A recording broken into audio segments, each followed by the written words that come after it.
50. Oliy nasabliklar bilan munosabat qilish haqida.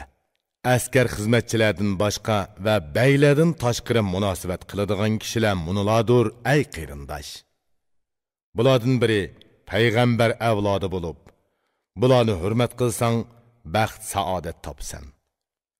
Bularni chin ko'nglingdan berilib toza yaxshi ko'gin. Ularga moddiy narsalar bilan yaxshilik qil, yo'qlab tur.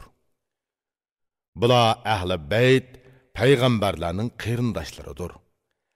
Ey qarindosh, senmi uni payg'ambar haqqi uchun yaxshi ko'rgin.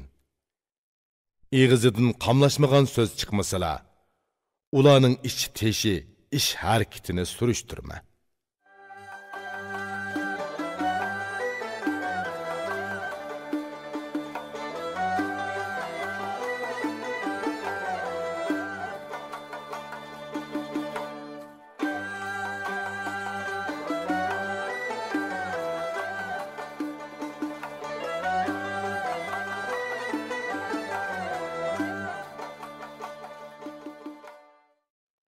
İrpon elektron şirketi turlik lug'atlarni chiqarib til boyligingizni oshirib qolmay, bu xil asarlar bilan odam bo'lishning epini o'gitib, dil boyligingizni ovundirmoqchi.